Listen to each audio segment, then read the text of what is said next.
para acompanharem a exposição do texto sagrado. Diz assim, a santa e poderosa palavra de Deus. Mais tarde, sabendo então que tudo estava concluído, para que a Escritura se cumprisse, Jesus disse: tenham sede.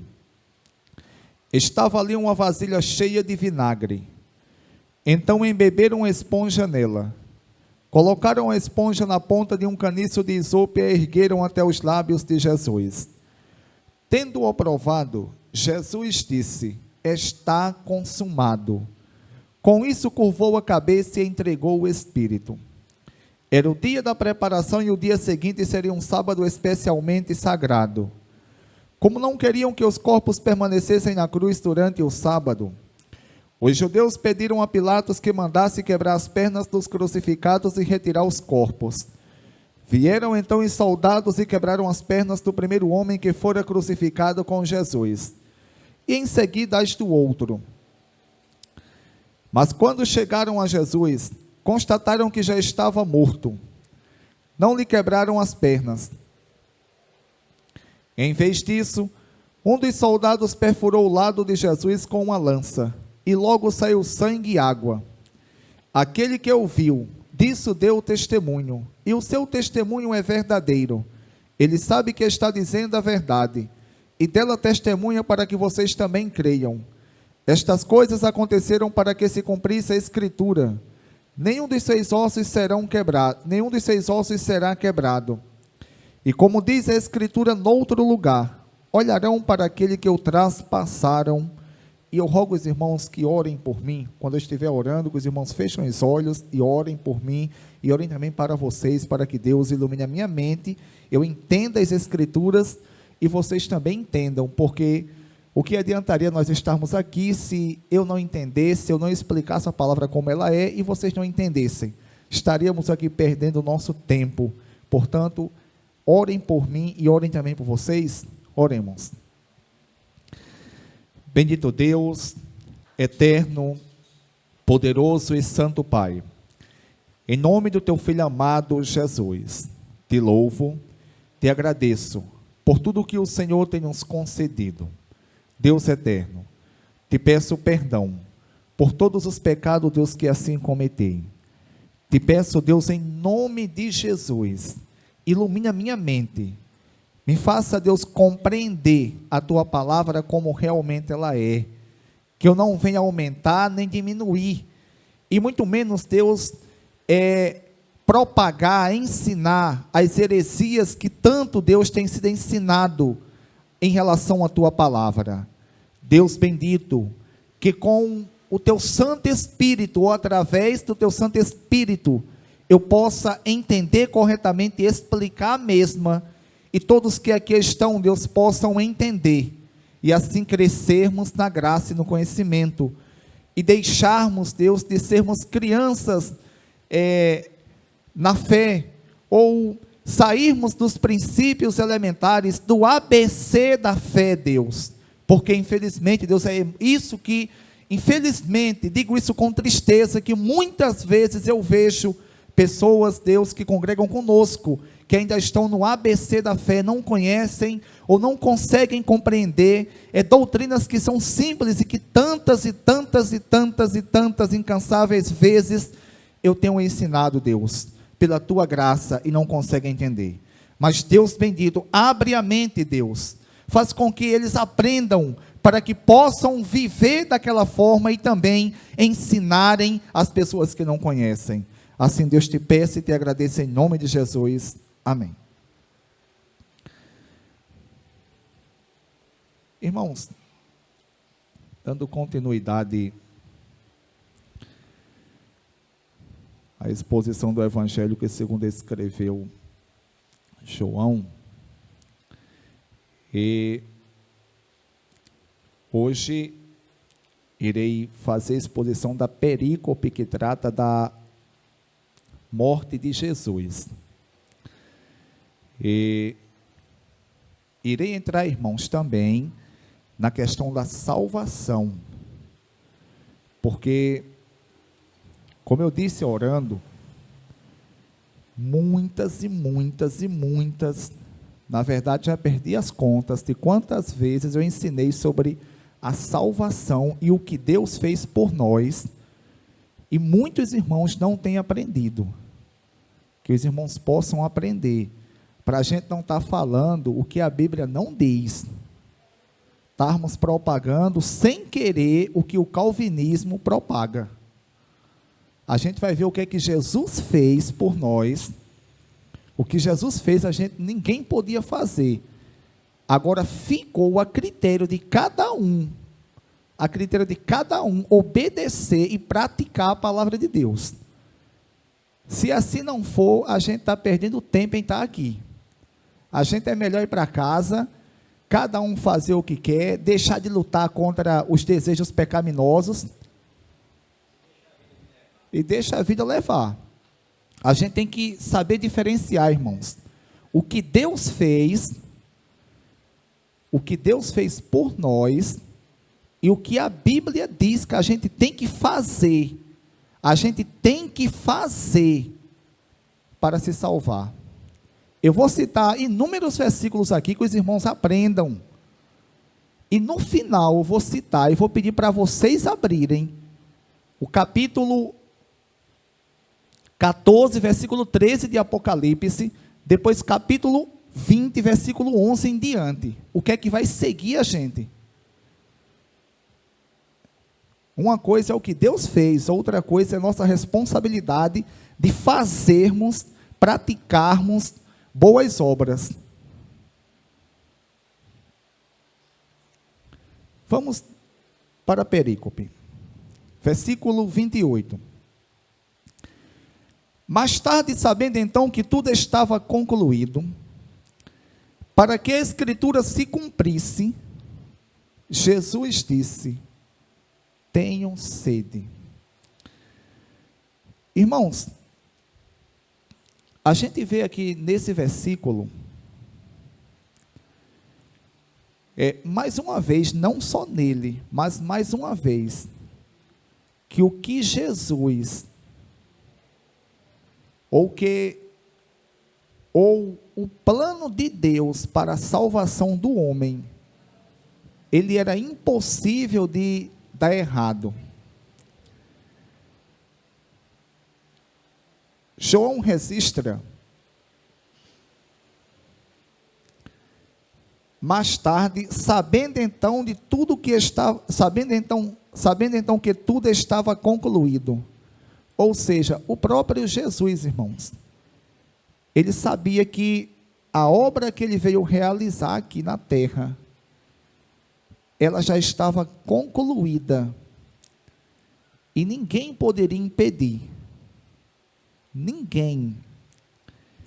Isso é muito importante nós sabermos e aprendermos. Por quê? Porque em meio às dificuldades que nós passamos aqui na terra, em meio a todas as dificuldades, frequentemente, irmãos, isso é uma coisa que é normal entre nós. Nós pensamos que a nossa vida vai dar tudo errado e que a gente vai abandonar a fé, ou que por causa dos nossos pecados, a gente não vai conseguir mais fazer a vontade de Deus. Isso acontece com todas as pessoas. Com quem não acontece, é porque já está para lá de anjo, já virou anjo, porque comigo acontece direto. Quantas e quantas vezes eu já cheguei a pensar, e agora? O que será da minha vida? Tanto que eu me dediquei ao Evangelho nesses poucos anos, que já não são poucos mais, já vai completar 14 anos que Deus me chamou. E diante disso agora que eu estou vivenciando, será que eu ainda vou continuar? Será que eu ainda vou ter força? Mas, irmãos, quando a gente vê Jesus, ele dizendo, mais tarde, sabendo de tudo sabendo então que tudo estava concluído, ou seja, Jesus sabia que tudo estava concluído antes de estar concluído. Não estava concluído ainda não, porque Jesus ainda estava vivo aqui. Mas um pouco adiante é que Jesus vai dizer, está consumado, e eu vou explicar o que significa essa palavra, ou os significados que essa palavra tem, e o seu principal significado. Na intenção, no seu principal significado, que Jesus ele quis deixar para nós. Portanto, irmãos, da mesma forma que Deus enviou o seu Filho ao mundo, para nos salvar, e as dificuldades aqui não fez com que Jesus desistisse, parasse, Jesus como homem. E mesmo antes de estar concluído, Jesus já dizia, sabendo de tudo que estava concluído, ou seja, ele tinha certeza. Porque quem planejou não foi homens, foi Deus. Da mesma forma, irmãos, que as dificuldades, que as intempéries, que as tempestades, que todos os males que nos acometem aqui na terra, que muitas e muitas vezes, pecados que nós caímos, que isso não venha nos abalar, que nós venhamos nos arrependermos desses pecados, e darmos continuidade à nossa caminhada. O que não pode acontecer, é como eu ouvi, durante um bom tempo, eu acho que, já perdi as contas de quantas e quantas vezes eu já ouvi isso de uma pessoa, a pessoa dizer para mim o seguinte, olha, após cometer algum pecado, eu chegar para a pessoa e conversar com a pessoa, e a pessoa dizer, não se preocupe não, que para mim, não existe sentido na vida a não ser servindo a Jesus. Mas só que ao mesmo tempo que essa pessoa dizia isso, com poucos minutos ou dias no máximo depois, essa pessoa entregava-se deliberadamente, ou seja, propositalmente ao pecado, e ia fazer aquilo que queria. Irmãos, que isso não venha acontecer conosco. Quando nós errarmos, ou quando as dificuldades da vida nos sobrevier, que a gente pensar que está tudo fora de controle, pode estar fora de controle para nós, agora para Deus não. Para Deus está tudo no controle, e o que Deus ele requer de nós é que nós venhamos nos arrepender, porque o que Jesus ele veio fazer por nós, ele fez. Agora cabe agora a nós confiarmos em Jesus e vivermos como Jesus assim bem nos ensinou nas Escrituras. Porque da forma que o plano de Deus perfeito, ele foi concluído em Jesus, ou Jesus ele disse que estava concluído antes mesmo dele morrer, porque assim Jesus tinha essa certeza. Podem ter certeza, irmãos, que se nós perseverarmos em Cristo, nós iremos com certeza também sermos salvos e chegarmos são e salvos até o dia de Cristo, ou até o último momento de nossa vida aqui na terra. Versículo 28. Mais tarde, sabendo então que tudo estava concluído, para que a Escritura se cumprisse, Jesus disse, tenho sede.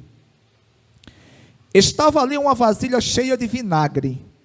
Então embebaram uma esponja nela. Colocaram a esponja na ponta de um caniço de isopo e ergueram até os lábios de Jesus. Irmãos, provavelmente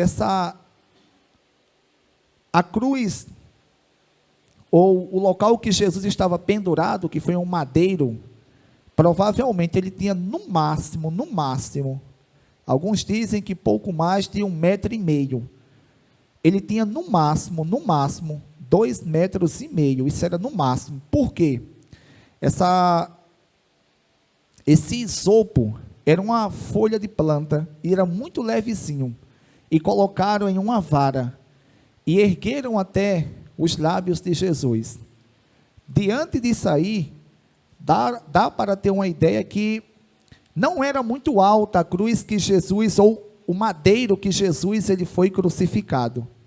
Ele não era muito alto. A gente não pensa que é igual o filme, que é um negócio bem altão, tal, e o dos ladrões é mais baixo um pouquinho. Não. Possivelmente não. E outra coisa, quando eles foram quebrar as pernas dos soldados, lá no filme, quem já viu os filmes de Jesus sabe, os caras sobem numa escada e vai quebrar, né? Mas só que no texto sagrado não está falando de escada, não. Não tem escada para subir, não. O texto fala que eles foram quebrar as pernas e quebraram de 2. E de Jesus não quebraram porque ele já estava morto.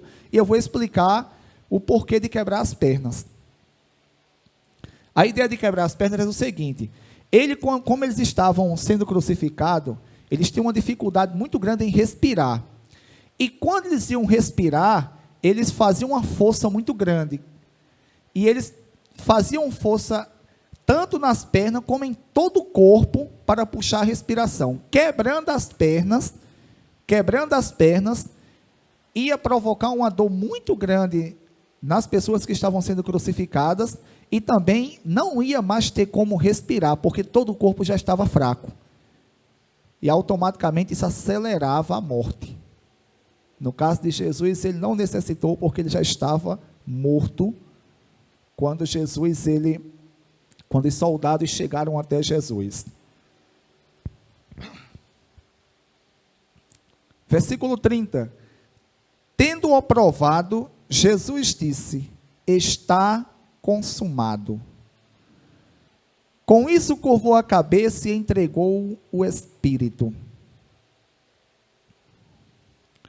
Irmãos, abram aí Mateus, capítulo 27.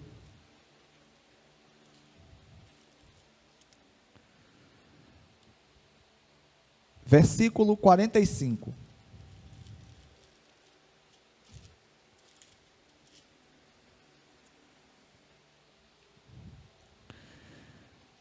Diz assim: e houve trevas sobre toda a terra, do meio-dia às 3 horas da tarde.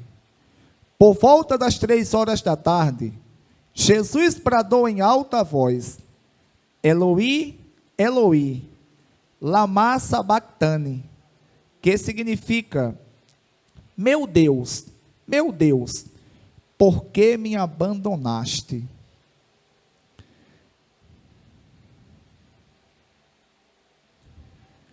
Quando alguns dos que estavam ali ouviram isso, disseram: ele está chamando Elias.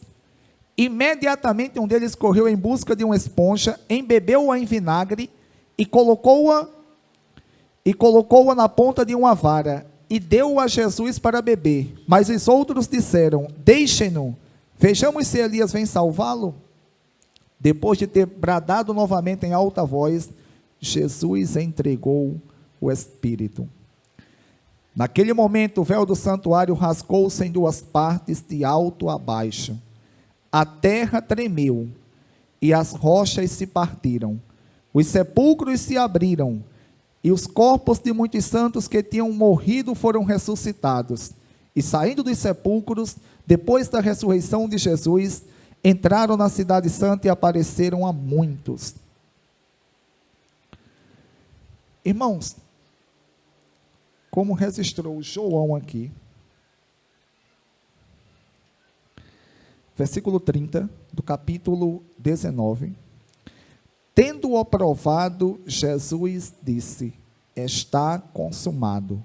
Com isso curvou a cabeça e entregou o Espírito. O que aconteceu nesse exato momento?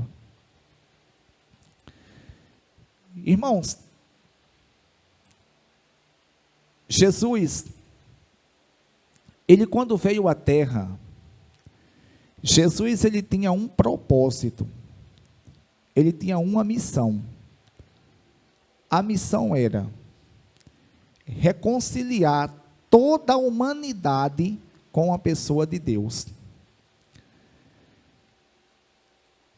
A gente aprende pelas Escrituras que quando Adão ele peca, Adão ele quebra a lei de Deus. No caso, a Eva pecou, e depois ela ofereceu o fruto proibido a Adão, e Adão comeu. O pecado, a Bíblia vai dizer que o pecado entrou no mundo por Adão, exatamente porque Adão é o cabeça da humanidade. Adão é um homem, ele é o cabeça. Mas, na verdade, o pecado entrou no mundo por Eva. Se Adão não tivesse comido do fruto proibido, o pecado já tinha entrado, o pecado entraria, na verdade, no momento que Eva comeu, o pecado já entrou nos corações deles. E esse pecado, irmãos, ele alastrou-se para toda a humanidade, para todas as gerações, em todas as épocas e toda a humanidade. A Bíblia Sagrada, ela vai nos ensinar que o homem, ao nascer, ele já nasce contaminado com esse pecado. O homem, ele, por si só, ele não tem desejo algum de obedecer a Deus. É como eu disse aqui, em outras ocasiões, e torno novamente a dizer, ninguém nunca nos ensinou a pecarmos, ninguém nunca nos ensinou a desobedecer, mas nós aprendemos a pecar. Na verdade, nós já nascemos com um pecado impregnado em nossa alma. Nós, irmãos, nós não somos pecadores porque pecamos. Na verdade, pecamos porque já somos pecadores. Eu não me tornei pecador porque eu pequei, da mesma forma vocês. Mas nós já pecamos porque nascemos pecadores. E esse mal, e esse veneno, se assim posso dizer, ele é transferido, irmãos, para todas as pessoas que nasceram aqui. Diante disso, a Bíblia Sagrada vai nos ensinar que todos os nossos atos, eles são inclinados a desobedecer a Deus. É impossível que os irmãos prestem atenção. Qualquer uma pessoa na terra, ela ter desejo algum para obedecer a Deus. Alguém pode dizer, Romualdo, eu conheço pessoas que não são crentes, que eles praticam boas obras. Tem. Mas essas pessoas só praticam boas obras porque Deus, ele age nos corações dessas pessoas e faz com que essas pessoas venham praticar boas obras, que por elas mesmas, elas jamais, em hipótese alguma, elas são capazes de praticar nenhum tipo de boa obra. É Deus que age nos corações dessas pessoas, e isso, irmãos, não quebra a liberdade de escolha. Depois eu vou entrar com mais ponderância, com mais detalhes nessa questão de praticar boas obras. É, na verdade, uma obrigação nossa para a salvação. É uma obrigação nossa, porque se a gente crê que as boas obras é um resultado da gente ser salvo, então, irmãos, isso é calvinismo. Então, se não está agindo as boas obras em mim, a culpa de quem é? Minha não é. É minha? Se é um resultado da salvação, a salvação, eu estou salvo, mas não estou praticando. Então, a culpa é de Deus. É Deus que está culpado nisso aí. Porque não pode se quebrar a nossa liberdade de escolha.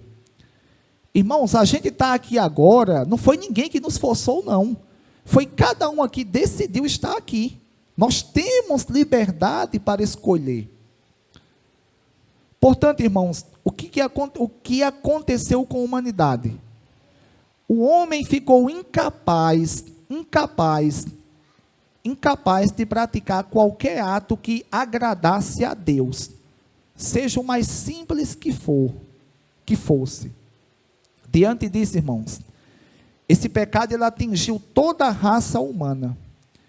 Deus, ele conhecendo os corações de cada ser humano, ele não nesse momento da queda, mas antes mesmo de Deus ter criado toda a humanidade, Deus ele já decidiu, irmãos, decidiu que quando ele criasse e o homem caísse, Deus ele já tinha providenciado o seu Filho Jesus, para que Jesus viesse pagar a Deus o que nós devíamos a Deus. Por que éramos impossíveis de pagar o que nós devíamos a Deus? Primeiro, nenhum ser humano, irmãos, nenhum ser humano, nenhum homem, quando eu falo homem, me refiro a homem e mulher, nenhum era capaz de fazer algo que agradasse a Deus, mesmo nos mínimos detalhes que fosse. Mesmo um exemplo, chegar uma pessoa e pedir um copo de água com sede. O ser humano ele não tem essa capacidade de fazer isso, a não ser que o Espírito Santo de Deus haja no coração dele. Deus ele haja com a graça natural ou comum, ou dependendo dos crentes, com a graça salvífica. Então, diante disso, seria impossível o homem pagar a Deus o que ele devia. E em segundo lugar, o homem pecou contra Deus. Se ele pecou contra Deus, só quem poderia pagar esse preço que ele devia era exatamente outro Deus, que fosse Deus e fosse homem ao mesmo tempo. É por isso que Jesus, ele se fez homem, ele era Deus, mas se fez também homem, e não deixou de ser Deus, ele era homem e Deus, e Jesus também se atribuiu, em muitos momentos, que os irmãos não se enganem com isso, dos seus atributos aqui. Quando a Bíblia diz que Jesus esvaziou-se a si mesmo, foi que Jesus, aquela majestade, aquela forma que Jesus tinha lá no céu, Jesus agora se fez homem. Ele se fez homem. Olha, leia as Escrituras. Olhem o que Isaías, no capítulo 6, do livro que Isaías escreveu, fala acerca de Jesus. Ali ele falou de Jesus. Olha a aparência dele, e depois vocês olhem para o que o Evangelho fala acerca de Jesus. Então foi nesse aspecto que ele se esvaziou. Porque por vários momentos, Jesus ele se atribuiu da sua onisciência. Ele estava num determinado local pregando numa casa, lá em Cafarnaum, que era a casa dele, que ele morava, era a casa que ele morava, e de repente, chegou um paralítico com 4 caras trazendo, e eles não podiam passar pelas portas, porque estava muito apertado. Eles subiram na casa, tiraram a cobertura lá, que era fácil de tirar, e desceram, e Jesus curou o paralítico.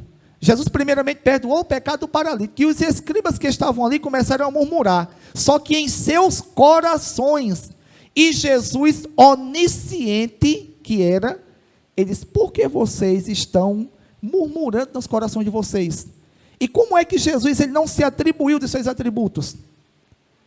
Isso, irmãos, a gente vê em vários textos das Escrituras, não só com a onisciência, mas também em relação a outros atributos que Deus tem, e Jesus, como Deus também tem, ele se atribuiu.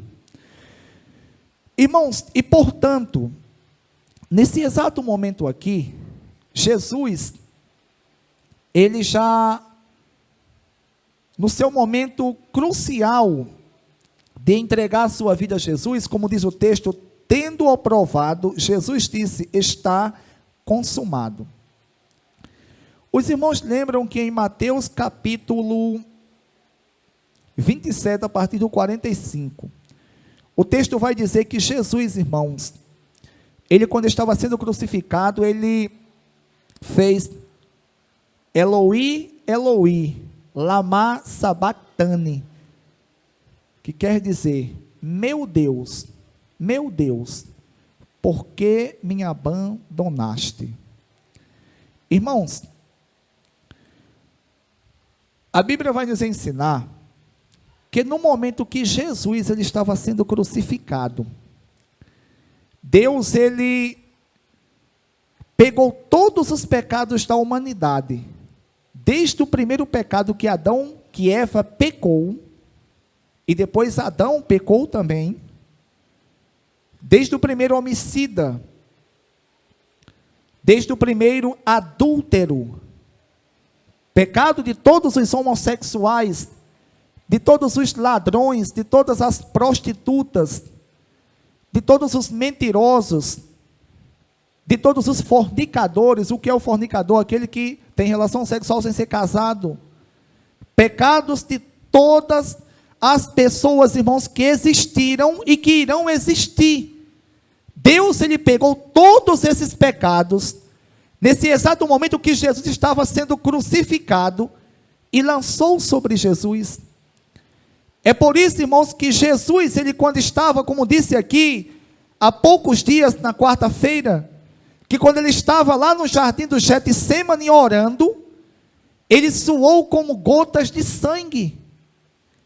Ele suou como que seja gotas de sangue. Irmãos, é porque Jesus, ele sentiu ali a angústia de todos os pecados que iriam ser lançados sobre ele. Só, irmãos, que Jesus em momento algum ele desistiu. E como as sagradas escrituras nos ensinam, Jesus, irmãos, nesse momento que Deus lança os pecados de toda a humanidade sobre ele, Jesus, irmãos, Deus o abandona, porque Jesus, ele tornou-se pecador. O apóstolo São Paulo, inspirado pelo Espírito Santo, ele diz na sua segunda epístola aos Coríntios, capítulo 5, versículo, se eu não me engano, 19, ele diz que aquele que não tinha pecado, Deus o fez pecado por nós. Se referindo a Jesus, ele diz que Jesus, que não tinha pecado, Deus pegou todos os pecados da humanidade e lançou sobre Jesus. Jesus, irmãos, ele tornou-se pecador. Na verdade, nesse momento da crucificação aqui, Jesus, irmãos, ele tornou-se pecador mais do que todas as pessoas que existiram. Porque o que é que aconteceu? Deus pegou todos os pecados, todas as mentiras, todos os pecados que a gente possa imaginar, e olha que são muitos. Alguém já disse, irmãos, que por dia passa mais de 10 mil pensamentos em nossa mente. E quantas vezes nós pecamos só na mente, sem contar os atos, que nós cometemos. E mesmo depois de crente, nós pecamos ainda. A grande diferença de quem é crente é que ele se arrepende de imediato e não quer mais, por mais que ele cometa no outro momento, mas ele não quer mais viver daquela forma. E Deus, irmãos, pegou todos esses pecados e lançou sobre Jesus. Nesse exato momento, irmãos, Jesus, ele se viu sozinho, porque Deus, irmãos, o abandonou. E Jesus mesmo disse: Lama, Eloi, Eloi, lama sabactane, meu Deus, por que me abandonaste?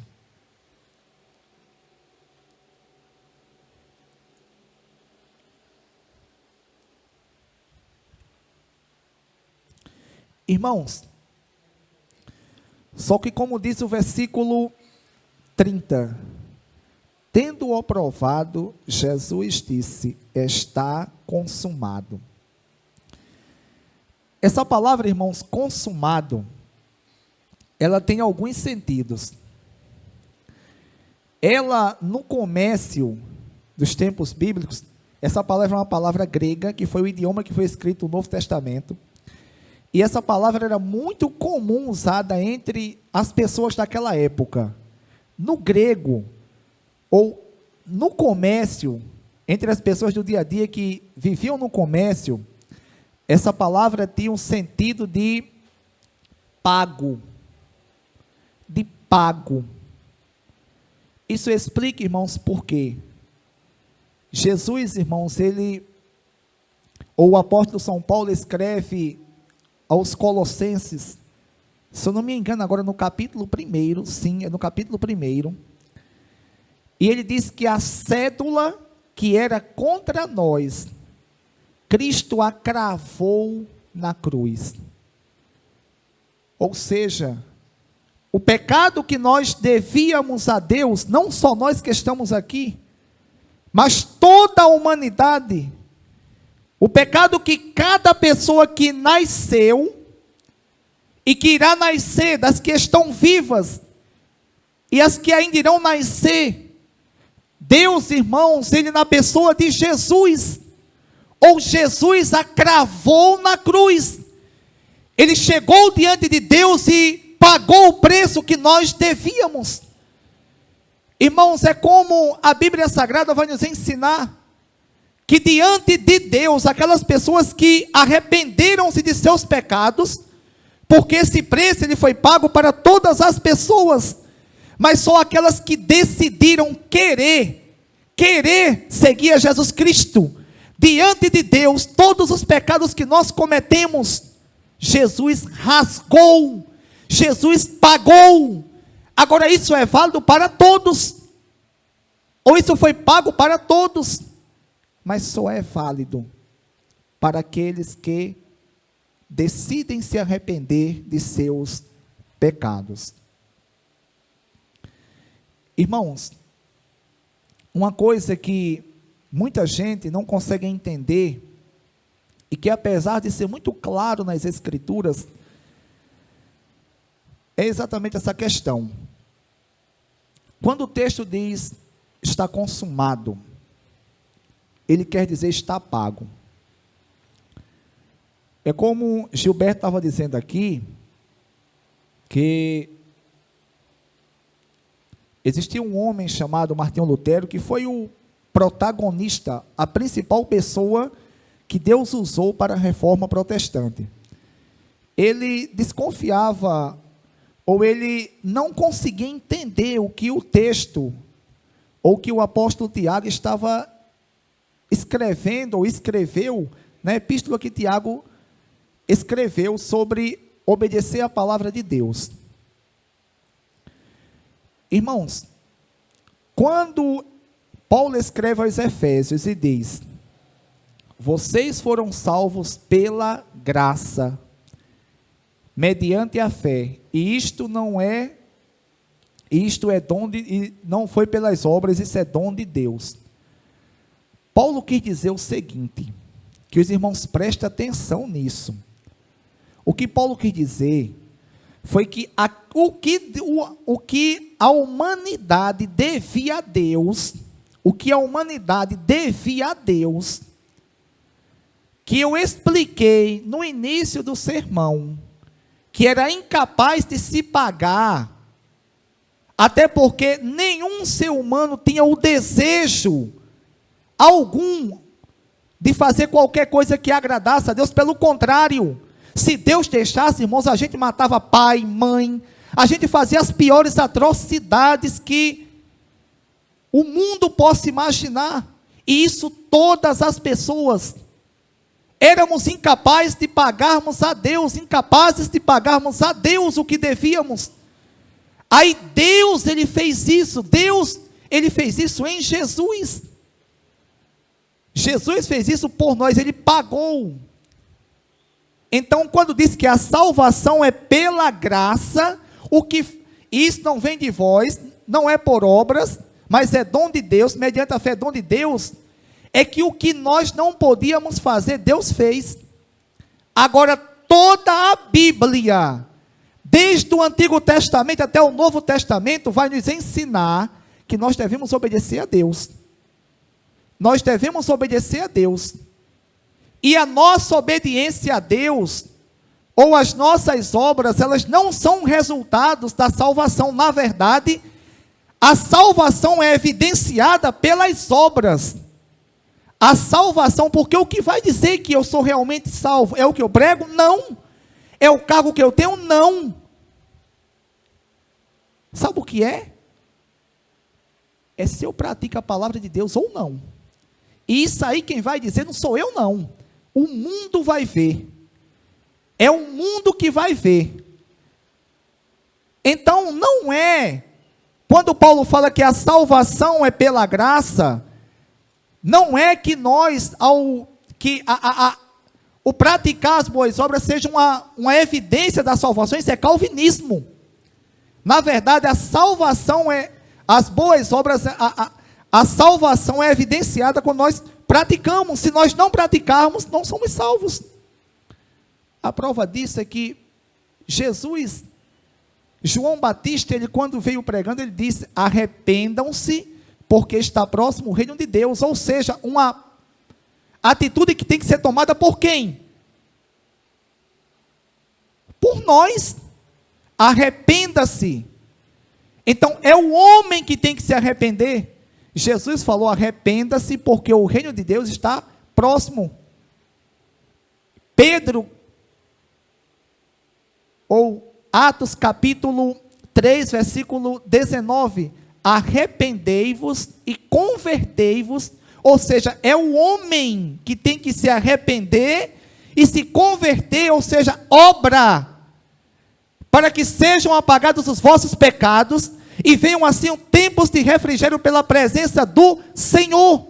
Então somos nós que temos que nos arrepender, a atitude é nossa. Se nós não nos arrependermos, jamais, irmãos, seremos salvos.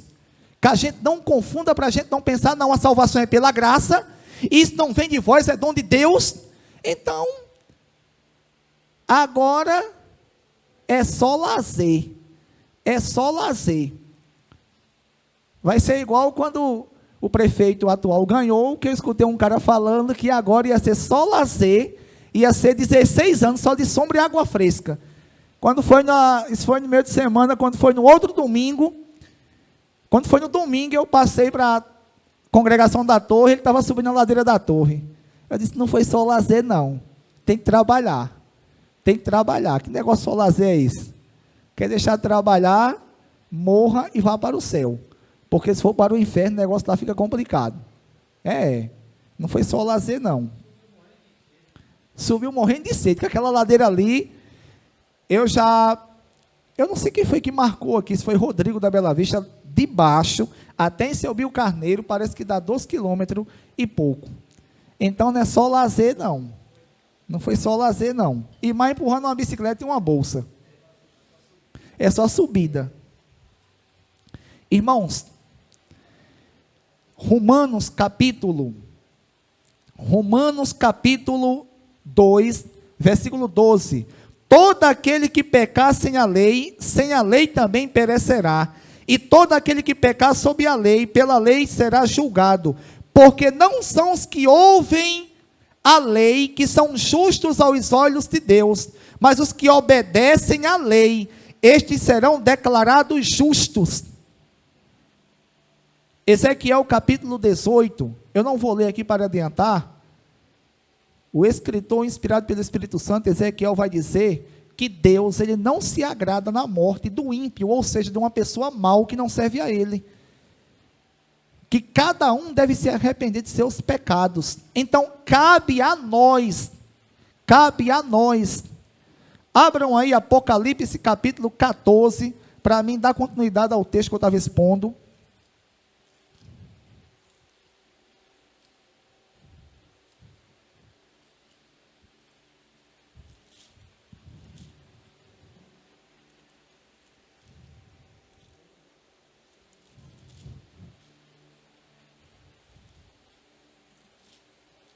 (14, 13) diz assim: então ouvi uma voz dos céus dizendo: escreva, felizes os mortos que morreram no Senhor, de agora em diante. Diz o Espírito: sim, eles descansarão das suas fadigas, pois as suas obras os seguirão. Quem? Mas não diz lá que a salvação não é pelas obras? A salvação não é pelas obras da lei, porque os judeus pensavam que praticando, guardando o sábado, que se circuncidando, que para eles se circuncidar, pronto, se circuncidou, agora eu posso fazer o que eu quiser. É semelhante aos calvinistas hoje. Eu estou numa igreja, posso fazer o que eu quiser. Se circuncidou, guardou o sábado, participou das festas anuais em Jerusalém, lei, cerimonial, pronto. É isso que a salvação não é pelas obras, para que ninguém se glorie, porque eles pensavam que poderiam pagar a Deus o que deviam pelas obras. Mas Paulo fala, ninguém paga. Agora, após Jesus pagar o preço, as obras nos seguirão. Apocalipse capítulo 20. Isso aqui é no juízo final já.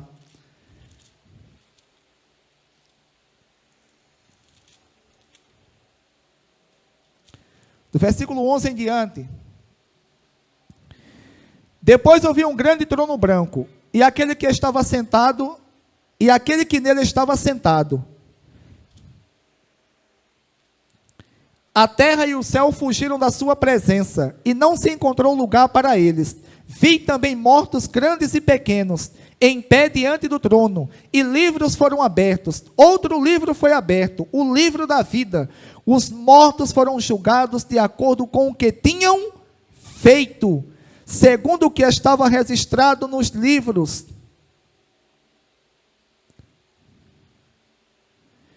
E o mar entregou os mortos que nele havia, e a morte e o Hades entregaram os mortos que nele havia, e cada um foi julgado de acordo com o que tinha feito. Irmãos, a gente vai ser julgado de acordo com aquilo que a gente fez. Então, a salvação que Paulo fala aqui não é pelas obras, é a salvação, é o preço que a humanidade devia a Deus. Agora, Jesus pagou esse preço, falou, está consumado, está pago. Agora, cabe a cada um praticar boas obras. Praticar boas obras, porque elas nos seguirão. Elas nos seguirão. Se a gente não praticar, a gente vai acabar, irmãos, ficando pelo caminho, igual os judeus ficaram.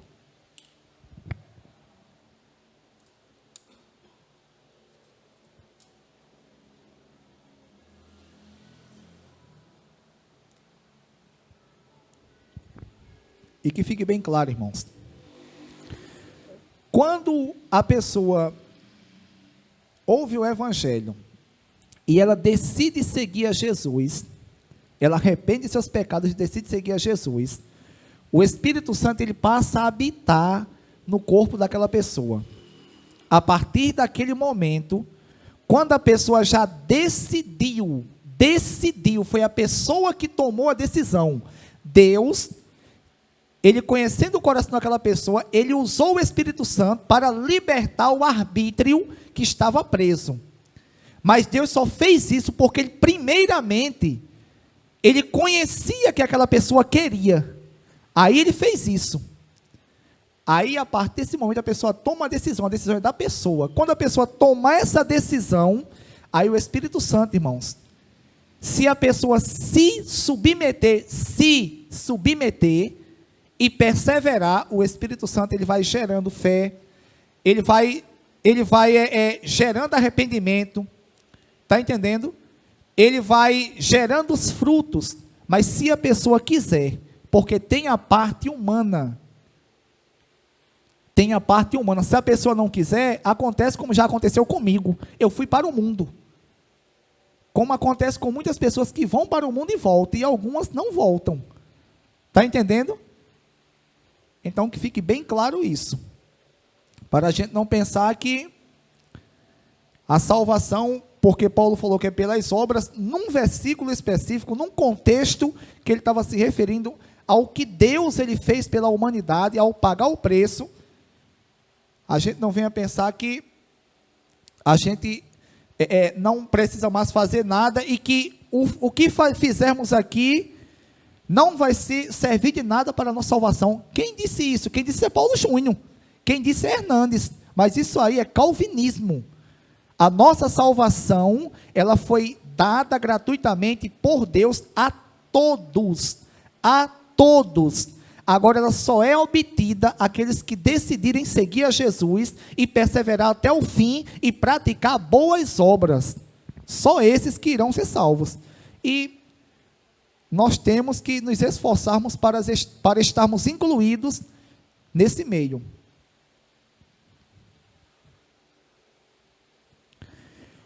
Com isso curvou a cabeça e entregou o Espírito. Era o dia da preparação e o dia seguinte seriam, versículo 31. Era o dia da preparação e o dia seguinte seria um sábado especialmente sagrado. Como não queriam que os corpos permanecessem na cruz durante o sábado, os judeus pediram a Pilatos que mandassem quebrar as pernas dos crucificados e retirar os corpos. Irmãos, é uma coisa incrível isso, né? Era o dia da preparação e o dia seguinte seria o sábado especialmente sagrado. Esse dia da preparação, irmãos, era sexta-feira da paixão. A sexta-feira que Jesus ele foi crucificado. O sábado sagrado seria o sábado que os judeus guardavam, por isso que era o sábado sagrado.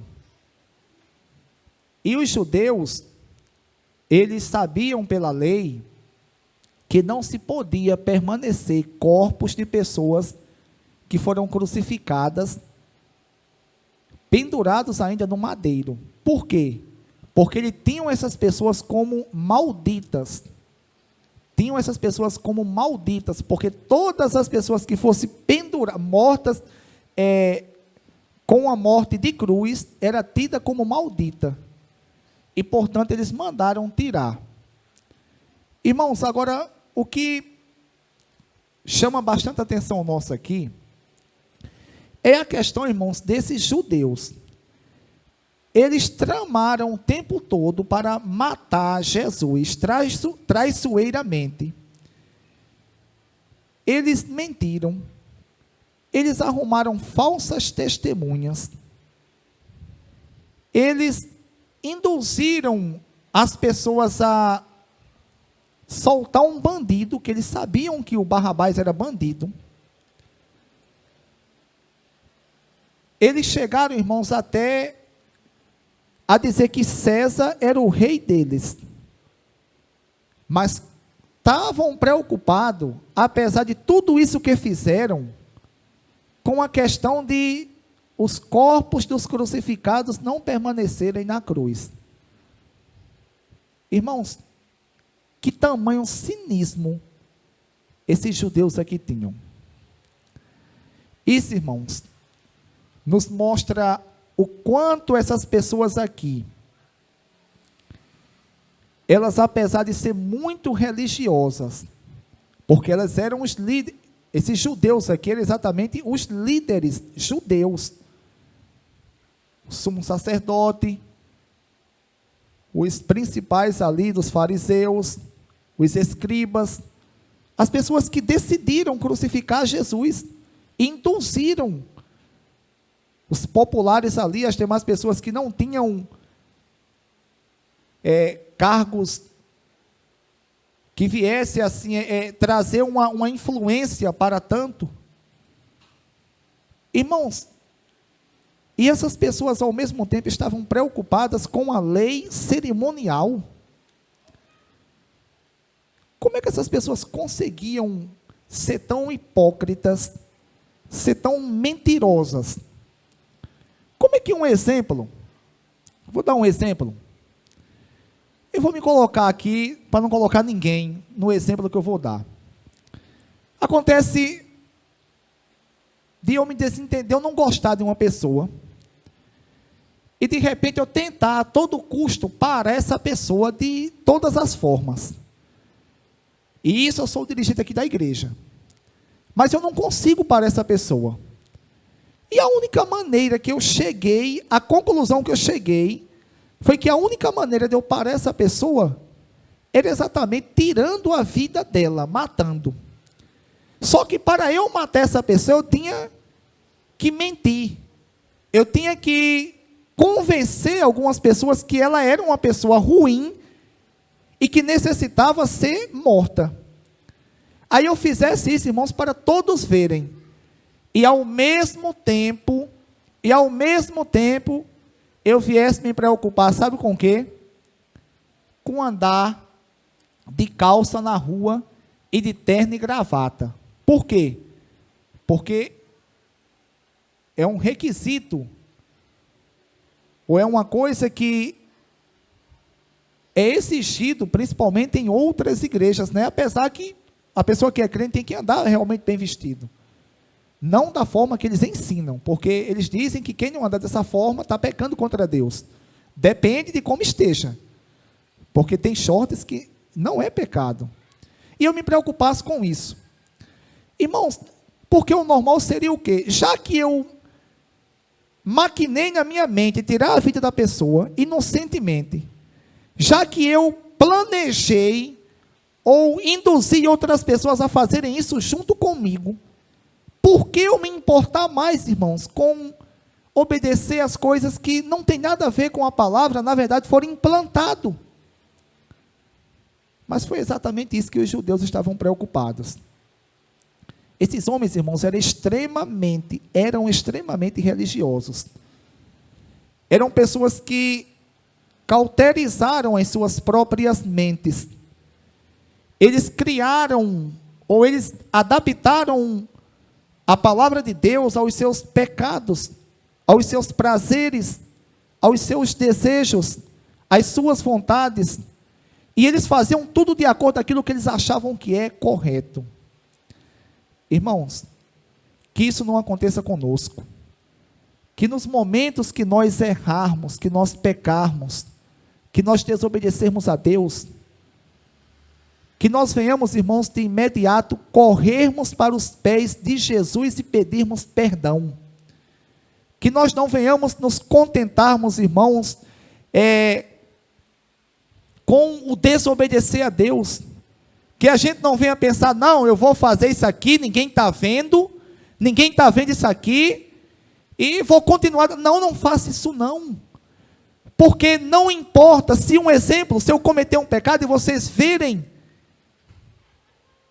o que adianta se eu não pedir perdão a Deus, vocês verem ou não verem?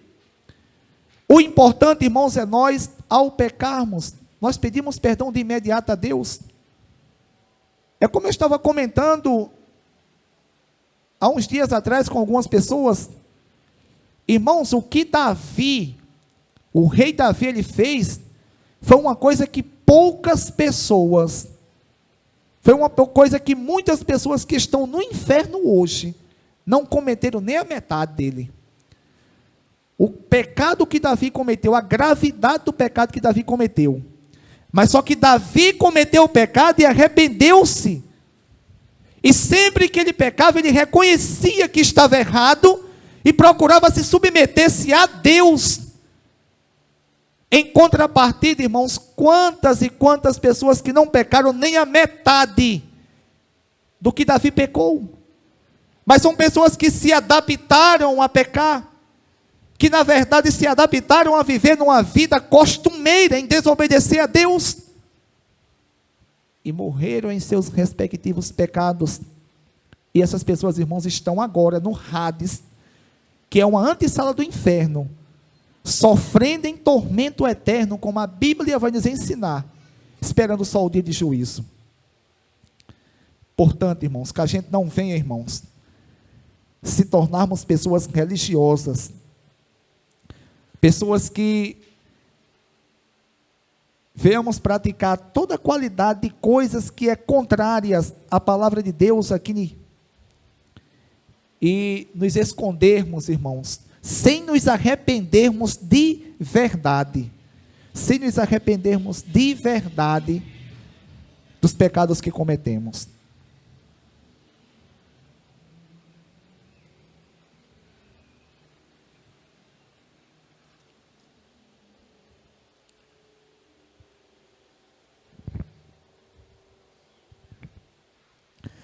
Versículo 32.